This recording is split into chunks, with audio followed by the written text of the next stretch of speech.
महाभारत के युद्ध के बारे में तो हम सभी ने सुना और पढ़ा है। भारतवर्ष के सभी राजा या तो कौरव की तरफ थे या पांडवों के तरफ में खड़े दिख रहे थे। मात्र दो लोग ऐसे थे जिन्होंने युद्ध में भाग नहीं लिया था। वे थे श्री बलराम और राजा रुक्मी। ये दो ही व्यक्ति ऐसे थे जिन्होंने महाभारत के युद्ध में भाग नहीं लिया। परंतु उन सब में से एक राज्य ऐसा भी था जो युद्ध क्षेत्र में होते हुए भी युद्ध से अलग था, और वो था दक्षिण का उडुपी राज्य।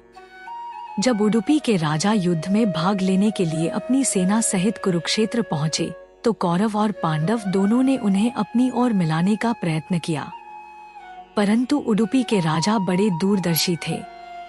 अपनी दूरदर्शिता का प्रमाण देते हुए उन्होंने श्री कृष्ण से पूछा, हे माधव, दोनों ओर से जिसे भी देखो युद्ध के लिए उत्सुक दिखता है, किंतु क्या किसी ने सोचा है कि इतनी विशाल सेना के भोजन का प्रबंध कैसे होगा? कौन करेगा?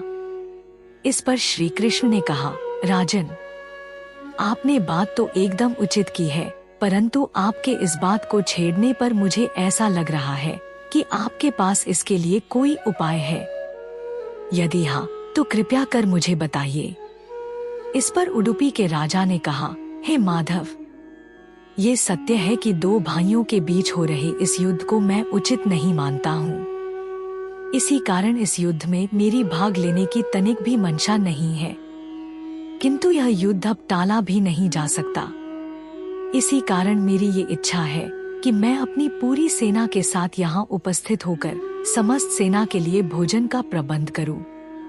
उडुपी के राजा की इस बात पर श्री कृष्ण बहुत प्रसन्न हुए। उन्होंने कहा, महाराज, आपके विचार तो अति उत्तम है, परंतु इस युद्ध में लगभग 50 लाख योद्धा भाग लेंगे, जो कि एक बहुत बड़ी संख्या है। इसमें अगर आप जैसे कुशल राजा उनके भोजन के प्रबंधन को देखेंगे तो हमें इस ओर से कोई चिंता ही नहीं रहेगी। मैं ये भी जानता हूँ कि इस सागर जितनी विशाल सेना के भोजन का प्रबंधन करना आपके अतिरिक्त और किसी के लिए शायद संभव भी नहीं होगा। यूं तो भीमसेन भी ये कार्य कर सकते हैं, परंतु उन्हें हम युद्ध से अलग नहीं कर सकते। अतः अब आपसे ही मेरी प्रार्थना है कि आप अपनी सेना सहित दोनों ओर की सेनाओं के भोजन का भार संभालिए। इस प्रकार उडुपी के महाराज ने सेना के भोजन का प्रभार संभाला। उनकी कुशलता ऐसी थी कि सूर्योदय से सूर्यास्त तक अन्न का एक दाना भी बर्बाद नहीं होता था। युद्ध आरंभ हुआ। पहले दिन उन्होंने वहां उपस्थित दोनों सेनाओं के योद्धाओं के लिए भोजन का प्रबंध किया। ज्यों-ज्यों दिन बीतते गए, योद्धाओं की संख्या भी कम होती गई। परंतु उडुपी के राजा का भोजन प्रबंधन का कौशल देख दोनों ओर के योद्धा आश्चर्यचकित थे। वो सोचते कि हर दिन के अंत तक उडुपी नरेश मात्र उतने ही लोगों का भोजन कैसे बनवाते हैं जितने वास्तव में उपस्थित रहते थे। ये बात किसी को समझ ही नहीं आ रही थी कि आखिर वो ये कैसे जान लेते हैं कि आज कितने योद्धा अपने प्राणों को त्याग देंगे ताकि उस आधार पर वे भोजन की उचित व्यवस्था करवाएं। सबसे बड़ी बात तो इतनी बड़ी सेना के भोजन का प्रबंध करना, ऊपर से इतने व्यवस्थित तरीके से, अपने आप में यह एक आश्चर्य था। वो भी ऐसे कि अन्न का एक दाना भी बर्बाद ना हो। ये तो किसी चमत्कार से कम नहीं प्रतीत हो रहा था। परिणामस्वरूप युद्ध समाप्त हुआ और पांडवों की विजय हुई। युधिष्ठिर सोचते तो रहे, परंतु यह पूछ नहीं पाए। आखिर में अपने राज्याभिषेक के दिन युधिष्ठिर से रहा नहीं गया और उन्होंने उडुपी नरेश से पूछ ही लिया। वे बोले, हे महाराज, यूं तो समस्त देशों के राजा हमारी प्रशंसा कर रहे हैं कि किस प्रकार हमने कम सेना होते हुए भी ऐसी सेना को परास्त कर दिया जिसका नेतृत्व पितामह गुरु द्रोण और हमारे बड़े भाई कर्ण जैसे महारथी कर रहे थे। परंतु सही मायने में देखा जाए तो हम सबसे अधिक प्रशंसा के पात्र तो आप हैं, जिन्होंने न केवल इतनी बड़ी एवं विशाल सेना के लिए भोजन का प्रबंध किया, वरन ऐसा प्रबंधन किया कि एक दाना भी अन्न का व्यर्थ नहीं हुआ। ये देखकर और सोचकर मेरा मन उस रहस्य को जानने का हो रहा है जिसके चलते आपने इतनी आसानी और कुशलता से इस कार्य को अंजाम दिया। इस पर उडुपी के राजा ने हंसते हुए कहा, महाराज युधिष्ठिर, क्या मैं आपसे एक प्रश्न पूछ सकता हूँ?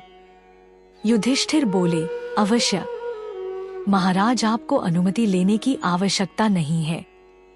तब उडुपी के राजा बोले, राजन, आप जो इस युद्ध में विजयी हुए हैं उसका श्रेय आप किसको देंगे? इस पर युधिष्ठिर ने कहा, महाराज, श्री कृष्ण के अतिरिक्त इसका श्रेय और किसे दिया जा सकता है? सच तो ये है कि अगर वे ना होते तो कौरव सेना को हराना नामुमकिन था। तब उडुपी नरेश ने कहा, हे महाराज, यही तो मैं आपको बताना चाहता हूँ। आप जिसे मेरा चमत्कार कह रही हैं, वो मेरा नहीं, श्री कृष्ण का चमत्कार है। मैंने जो कुछ किया और आपने जो कुछ देखा वो दोनों अलग बातें हैं। मुझ में इतना कौशल नहीं कि ये सब मैं अकेले कर पाता। ये तो माधव का ही कमाल था। उन्होंने जो मुझे करने को कहा मैंने वही किया। ऐसा सुनकर वहां उपस्थित सभी लोग आश्चर्यचकित हो गए। तब उडुपी नरेश ने रहस्य पर से पर्दा उठाया और सारी बात बताई। उन्होंने कहा, हे महाराज, श्री कृष्ण हर रोज रात में शिविर में जाते, वहां बैठकर वो मूंगफली खाते। मैं प्रतिदिन उनके शिविर में गिनकर मूंगफली रखता था। उनके खाने के बाद फिर से गिनकर देखता था कि उन्होंने कितनी मूंगफली खाई है। बस वे जितनी मूंगफली खाते थे उससे ठीक 1000 गुना सैनिक अगले दिन युद्ध में मारे जाते थे। अर्थात अगर वे 50 मूंगफली खाते थे तो मैं समझ जाता था कि अगले दिन 50,000 योद्धा युद्ध में मृत्यु को प्राप्त होंगे। उसी अनुपात में मैं अगले दिन भोजन बनाता था। यही कारण था कि कभी भी भोजन व्यर्थ नहीं हुआ। श्री कृष्ण के इस चमत्कार को सुनकर सभी उनके आगे नतमस्तक हो गए।